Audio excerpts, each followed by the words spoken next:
Hello Virgo, Sun, Moon, Rising, and Venus signs. Kamusta kayo? Sana po'y nasa mabuti kayong kalagayan. Welcome back po sa Star Tarot. At kung bago kayo dito, welcome din po kayo. Please subscribe, like, share my videos. Leave me a comment kung nakaresonate kayo. First card ninyo, dietary change.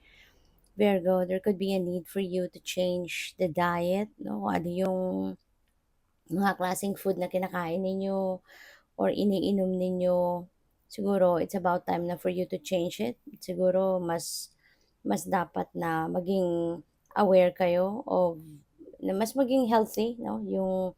Yung pinapasok ninyo sa inyong katawan. You are stronger than you know.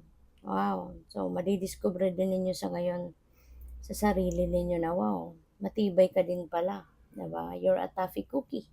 Matatag, matibay, ganyan, ano, na siguro meron kayong mga challenges na maaring pinagdadaanan sa ngayon and you will eventually survive, no? Sa mga challenges na yan, maaring masusolusyonan mo din yan eventually.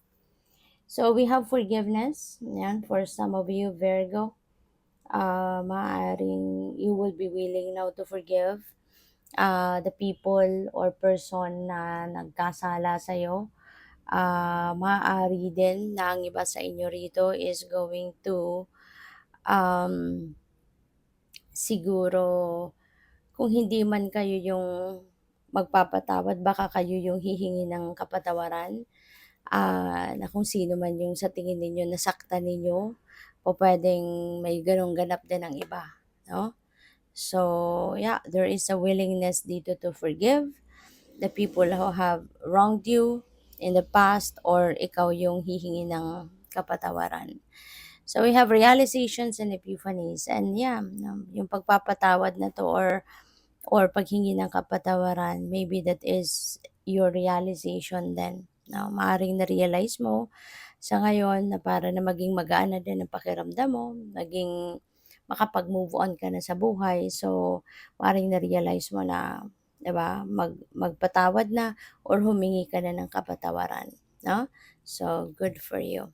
So, tignan natin kung ano pa ang ganap, ano pa ang mga mensahe para sa iyo. And by the way, maraming salamat din for not skipping the ads, no? Malaking bagay yan sa akin. At saka maraming salamat din sa mga nakapag-subscribe na. At kung hindi pa kayo nakakapag-subscribe, subscribe na po kayo. And also, please click the join button sa baba ng video kung gusto po ninyo na mag-join naman kayo sa membership. Okay? Salamat po. So, your next message is 7 of Spring. Ayan, be assertive. Okay? Be confident about yourself. Be confident about yung ano ninyo. Be confident about sa mga tawag dito, sa mga talents mo, sa mga capabilities mo, sa skills mo, yung ganon. Okay? So, maniwala ka, no, na kaya mo yan. Maniwala ka na kaya mo mapagtagumpayan ang mga bagay na iniisip mo na gusto mong gawin. Maging matapang ka lang, maging matatag ka. Diba? Di ba nga sabi dito, you're stronger than you know. So, siguro ngayon, marirealize mo yan, na kaya mo din palang magtagumpay, na kaya mo palang tumayo sa sarili mong paa, na kaya mo palang dumiskarte all on your own, 'di ba? So, what else? We have the lovers. Maaari, no, na may kasalan dito, parang kinakasal sila.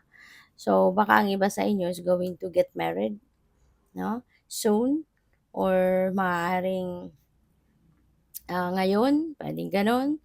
But, yeah, pwede rin ang iba sa inyo rito, baka kaka-engage lang, and maybe you are planning, baka nasa planning stage kayo ngayon regarding marriage, no, or pagpapakasal ninyo. So, siguro inaasikaso ninyo ngayon yung mga wedding details, no, nasa wedding prep stage siguro ang iba sa inyo. So, we have justice. Maaari din na ang iba sa inyo kung meron kayong mga pinaglalaban sa korte or meron kayong mga pinaglalaban ng mga karapatan, kung saan man, puwedeng sa trabaho, puwedeng sa pamilya, 'di ba? Eh, ipapanalo ninyo 'yan, you know?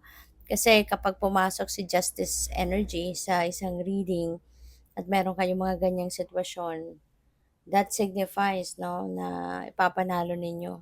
That signifies na magtatagumpay ka sa kung ano man ang inyong pinaglalaban, okay? And, this could also be ano, for others of you naman na walang gano'ng sitwasyon, this could also signify na, maaaring sa ngayon may mga decisions kayo na kailangang gawin, meron kayong mga pinag-iisipan, decision making ngayon. So, maybe you are also going to make sure na maging ano kayo, maging patas, 'no? You're gonna make sure na yung mga bagay na pagdedesisyonan ninyo, iko-consider ninyo maging patas ang lahat. Kaya it might be delayed, 'no? Maaaring ma-delay ng konti, pero ang mahalaga do'n, aanuhin ninyo ito, ime-make sure ninyo, 'di ba, na patas lang ang magiging sitwasyon. So we also have unity. Do the right thing for the right reason, sabi dito. Compare traditional versus new approaches to see which works for you. Ayan. So, siguro, meron din kayo rito mga advice, no, na makakamit. Meron kayong mga maririnig na advices dito kasi maybe you are asking for, for an input, for an advice from someone na alam ninyong makakatulong din talaga sa inyo na makapagdesisyon ng tama.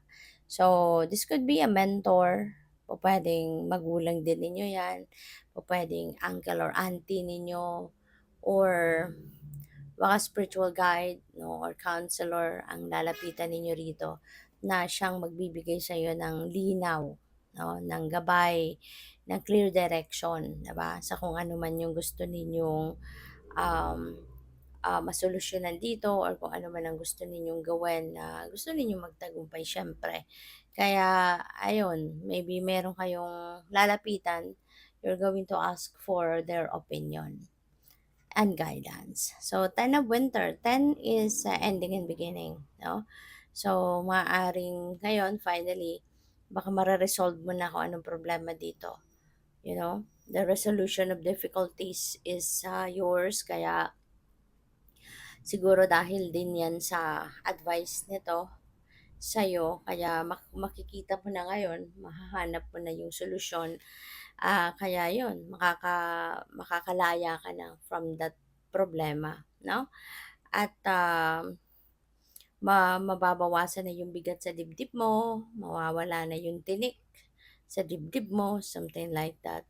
So this is also the end, of something difficult sa buhay mo. Regardless, no, kung yan ay sa relationship, regardless yan ay sa pamilya, regardless kung yan ay sa career. So depende kung ano man tong difficult situation, masosolve mo na yan. No? So thank you for watching. Love and light. Namaste.